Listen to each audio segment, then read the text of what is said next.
For nearly a century, Warner Brothers was the embodiment of Hollywood. They brought us stories that transcended time, pushing the boundaries of what was possible in film and television. From the early days of sound in movies to today's blockbuster franchises, the WB shield was a symbol of quality, creativity, and power in entertainment. But as with all great empires, Warner Bros.' story is one of triumph and tragedy, a studio that once ruled Hollywood, now struggling to remain relevant in an industry it helped create. Founded in 1923, Warner Bros. Was more than just another studio. It was a family business, built from the ground up by the four Warner brothers, who were determined to carve out their place in the burgeoning film industry. Their journey from small-town theater owners to Hollywood moguls was fueled by their willingness to take risks and push the limits of the medium. Warner Bros.' success wasn't just luck. It was about vision.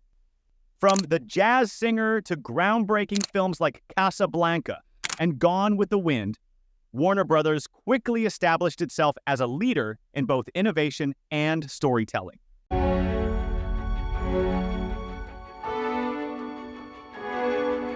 know what this is? Something that even you have never seen. Let me tell you why you're here. In the early 2000s, Warner Bros. Was at the peak of its power. The studio had built a library of iconic IPs that were known the world over. The success of the Harry Potter films turned a beloved book series into a cultural phenomenon, while the Matrix films redefined what action and science fiction could achieve. For years, Warner Bros. Rode a wave of success that few other studios could match. Reach extended far beyond the silver screen. They weren't just making movies. They were creating worlds, each more captivating and financially lucrative than the last. As Netflix pioneered the future of entertainment, Warner Bros. Hesitated. For years, they held tightly to the traditional film distribution model, underestimating the digital revolution that was taking the world by storm.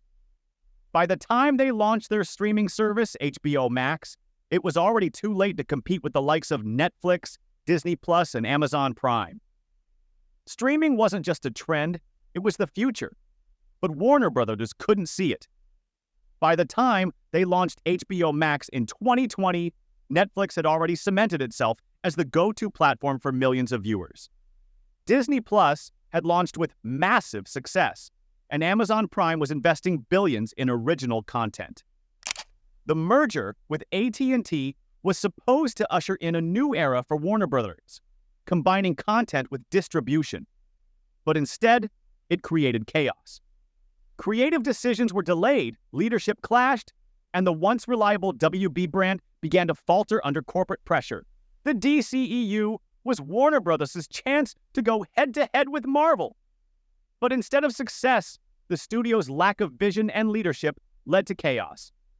Directors were replaced, storylines rewritten, and films rushed to market before they were ready. Crown Jewel became one of its biggest failures. Warner Bros. Was no longer the powerhouse it once was. The Discovery merger, intended to revitalize the company, only added to its troubles. Stock prices plummeted, layoffs hit employees across departments, and the company's once bright future seemed uncertain. For the first time in its history, Warner Bros. Faced an existential crisis. The studio that once prided itself on creativity and innovation was now paralyzed by indecision and corporate greed. Projects that had the potential to save the company were shelved or canceled outright, while the leadership struggled to find a way forward. Today, Warner Bros. Stands at a crossroads. Can it reclaim its former glory, or has the golden age of WB come to an end? The success of recent films like Barbie and Dune suggests that there may still be life in the old studio yet, but whether it can truly rebuild remains to be seen.